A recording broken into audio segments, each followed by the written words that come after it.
अगर आपने बीएससी ली है तो फाइल तो बनानी ही पड़ेगी, चाहे कुछ भी हो जाए। असाइनमेंट फाइल तो ये है मेरी जूलॉजी की असाइनमेंट फाइल। तो अगर आपने बीएससी ली है तो समझो फाइल तो बनानी ही पड़ेगी। एक सब्जेक्ट की 3-3 फाइल बनती है, इंटरनल अलग, एक्सटर्नल अलग और प्रैक्टिकल की अलग। तो इससे अच्छा पहले बना के रख ली जाए तो क्या ही दिक्कत है, बनानी तो है ही। मैं तो ऐसे ही करती हूँ। मैं आपको सबसे अच्छा आइडिया बताऊँ ना फाइल बनाने का, अगर आपको असाइनमेंट फाइल बनानी है तो आप मॉडल में से बनाया करें। जैसे मॉडल में इंपॉर्टेंट क्वेश्चन होते हैं ना, उसी की हेडिंग करके उसी को डाल दें और उसी का डायग्राम बना दें। कुछ वेस्ट भी नहीं होगा फाइल बनाने का, आप पढ़ भी लेंगे, याद भी हो जाएगा और सबसे मेन बात डायग्राम की प्रैक्टिस भी हो जाएगी। मैंने जितनी भी फाइलें बनाई हैं मैं तो ऐसे ही बनाती हूँ।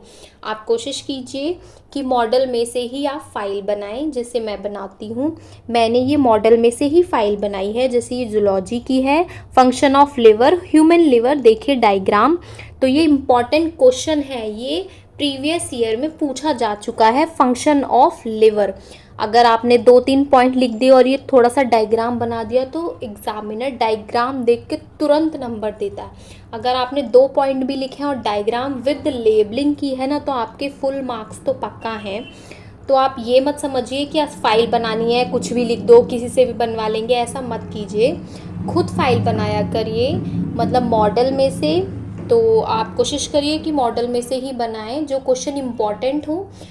मैंने तो ये प्रीवियस ईयर के क्वेश्चन ही लिखे हैं इसमें। और ये देखिए ये डायग्राम भी बनाए हैं, जैसे डेवलपमेंट ऑफ मेल गैमेटोफाइट है और माइक्रोस्पोर है। और ये उसका डायग्राम देखिए कितना इजी डायग्राम है। अगर ये आपने फाइल में बनाया कुछ तो दिमाग में रहेगा ना, कैसा था राउंड राउंड करके कुछ तो रहेगा ना। तो ये है रिप्रोडक्टिव बॉटनी की फाइल, पॉलीएम्ब्रियोनी और उसके सिग्निफिकेंस। और ये पॉलीएम्ब्रियोनी का डायग्राम देखिए कितना इजी डायग्राम है। तो फाइल बनाने के फ़ायदे भी होते हैं। बुक में से कुछ भी पैराग्राफ छापने का कोई भी फ़ायदा नहीं है, मैं आपको बताऊं। जैसे बुक में से 10-10, 11-11 पेज लोग छाप देते हैं ना पेपर पे, कोई फ़ायदा नहीं है उसका। तो आप मॉडल में से ही बनाया करें। तो ये आप देख सकते हैं स्ट्रक्चर ऑफ पॉलन ग्रेन का। अब आ गए केमिस्ट्री की असाइनमेंट फाइल, टॉपिक है केमिस्ट्री ऑफ न्यूक्लिक एसिड। ये मैंने मॉडल में से ही बनाए हैं और जो इम्पॉर्टेंट क्वेश्चन थे वही न्यूक्लियोसाइड्स। न्यूक्लियोसाइड्स ये क्वेश्चन था, मैंने हेडिंग डाल के ये देखिए लिख दिए। तो असाइनमेंट फाइल भी तैयार हो गई, इम्पॉर्टेंट क्वेश्चंस भी हो गए ना एक साथ, कितने सारे काम। ये देखिए टाइप्स ऑफ आरएनए, ये भी क्वेश्चन था, टाइप्स ऑफ आरएनए। ये देखिए ये, और ये इसका टाइप्स ऑफ आरएनए का डीएनए। अगर बनाएंगे लिखेंगे कुछ तो दिमाग में रहेगा ना, क्या करा था कैसे करा था, थोड़ा आइडिया भी हो जाता है। तो मैं तो आपको यही सजेस्ट करूँगी कि आप मॉडल में से ही असाइनमेंट फाइल बनाएं। ज़्यादा 5 या 4 पेज ही लिखें, एक इंट्रोडक्शन का हो गए आपके 6-7 पेज बस। ये देखिए double helical structure of DNA, diagram भी हो गया और डबल हेलिकल स्ट्रक्चर का ये कुछ पॉइंट्स, ये कुछ लिख भी लिया। मत देखिए ये क्वेश्चन था मॉडल में, what is double helical structure DNA.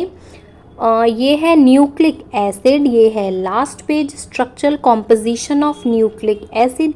ये भी मैंने मॉडल में से ही लिखा है, जितना भी लिखा है ये सारे क्वेश्चंस थे। तो फाइल बनाने का कुछ फ़ायदा भी हुआ।